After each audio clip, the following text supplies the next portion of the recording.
महाकाय सूर्यकोटिः सम्प्रभा निर्विघ्नं कुरु मे देव सर्वकार्येषु सर्वदा सर्वमङ्गलमाङ्गल्ये शिवे सर्वार्धसाधिके शरण्यत्र्यम्बके गौरी नारायणी नमोस्तुते।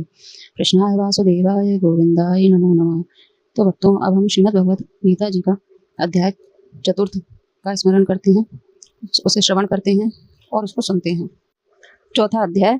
इस अध्याय में श्री कृष्ण भगवान बोले कि इस अविनाशी कर्मयोग को मैंने सूर्य से कहा, सूर्य ने मनु से कहा और मनु ने राजा इक्ष्वाकु से कहा। इस तरह परंपरा से प्राप्त यह योग सब राज ऋषियों ने जाना, परंतु अधिक समय व्यतीत होने से यह लुप्त हो गया। वही प्राचीन योग आज तुमको मैंने बताया है, क्योंकि तुम मेरे भक्त और मित्र हो। यह रहस्य अति उत्तम है। अर्जुन बोला कि आपका जन्म तो अभी हुआ है और सूर्य का जन्म बहुत समय पहले हुआ था। मैं किस प्रकार मानूं कि सूर्य को यह योग आपने बताया है? श्री कृष्ण बोले, मेरे व तुम्हारे अनेक जन्म हो चुके हैं, मुझे वह याद है और तुम भूल गए हो। मैं जन्मा अविनाशी, संपूर्ण प्राणियों का स्वामी और अपनी प्रकृति से स्थित हूँ तथा अपनी माया से जन्मता हूँ। साधुओं की रक्षा, हे भारत, जब जब धर्म की हानि होती है और अधर्म का प्राबल्य होता है, तब तब ही मैं जन्म लेता हूँ। साधुओं की रक्षा, पापियों का विनाश और धर्म की स्थापना करने के लिए प्रत्येक युग में जन्मता हूँ। जो मेरे इस अलौकिक जन्म और कर्म का तत्व जानता है, वह मृत्यु होने पर फिर जन्म नहीं लेता और मुझमें लीन हो जाता है। इस तरह मोह, भय और क्रोध को त्याग कर मुझमें भक्ति कर्म से पवित्र होकर मुझमें मिल गए हैं। जो जिस भाव से मेरा पूजन करता है, उसको मैं उसी प्रकार का पुनर्जन्म देता हूँ। मैंने चारों वर्णों की सृष्टि अपने अपने गुण और कर्म से ही की है। सृष्टि का कर्ता मैं ही हूँ, तथापि मुझे अकर्ता अविनाशी जानो। कर्म मुझको बद्ध नहीं कर सकते तथा कर्म फल में मेरी कामना नहीं होती है।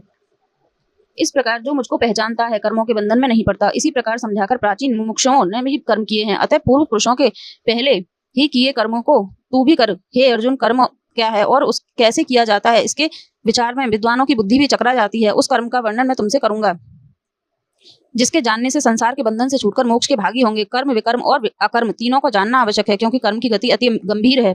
जो कर्म में अकर्म देखता है, वही पुरुष बुद्धिमान है, वही योगी और समस्त कार्यों का करने वाला है। हे अर्जुन, जो कर्म करने में कोई कामना नहीं रखता है और जिसके समस्त कर्म ज्ञान रूपी अग्नि से भस्म हो गए हैं, उसको ही पंडित कहते हैं। जो फल की आशा छोड़कर कर्म करता है और उनमें आसक्ति भी नहीं रखता है तथा निराश्रय ही सदा संतुष्ट रहता है, ऐसा मनुष्य कर्मों में घिरा रहने पर भी मानो कुछ नहीं करता है।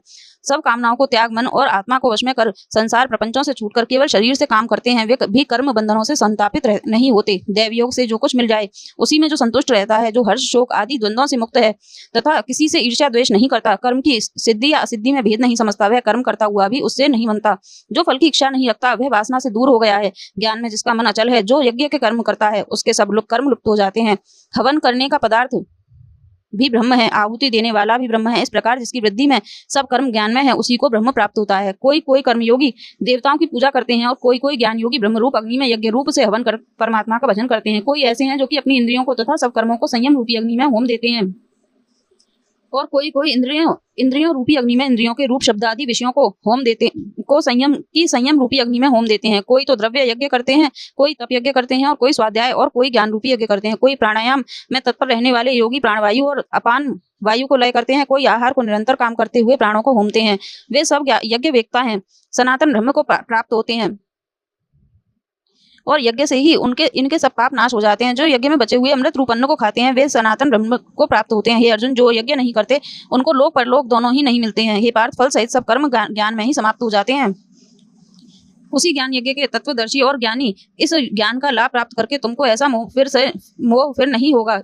इसी ज्ञान से समस्त प्राणियों को तुम अपने में और मुझ में भी देखोगे। यदि सब प्राणियों से भी अधिक पाप करने वाले हो, तो भी ज्ञान रूपी नौका से ही सब पाप रूपी समुद्र को पार कर जाओगे। हे अर्जुन, जिस प्रकार प्रज्वलित अग्नि लकड़ी को जलाकर भस्म कर देती है, वैसे ही ज्ञान रूपी अग्नि सब कर्मों को भस्म कर डालती है। इस लोक में ज्ञान के समान पवित्र और कुछ भी नहीं है। यह ब्रह्म बहुत काल पर्यंत कर्म योग से सिद्ध हुए मनुष्यों को स्वयं ही प्राप्त होता है। जो श्रद्धावान मनुष्य इंद्रियों को जीतकर ब्रह्म ज्ञान में लगा रहता है, वह ज्ञान को पाकर अल्प समय में शांति को पा जाता है। अज्ञानी, श्रद्धा रहित और जिनके मन में संदेह है, ऐसे जो पुरुष हैं, वह नरक को जाते हैं। जिनके मन में सदा संदेह रहता है, उनको यह लोक परलोक और सुख कुछ भी नहीं नहीं होता है। जिसने परमेश्वराधन और निष्काम कर्मयोग के आश्रय से कर्म बंधन त्याग दिए हैं और ज्ञान से जिसके सब संदेह दूर हो गए हैं, हे अर्जुन, उस आत्मज्ञानी पुरुष को कर्म नहीं मानते। अतः हे अर्जुन, अज्ञान से उत्पन्न हुए चित्त के इस संशय को ज्ञान रूपी तलवार से काटकर तुम मेरे बताए हुए कर्मयोग को करने के लिए प्रस्तुत हो जाओ।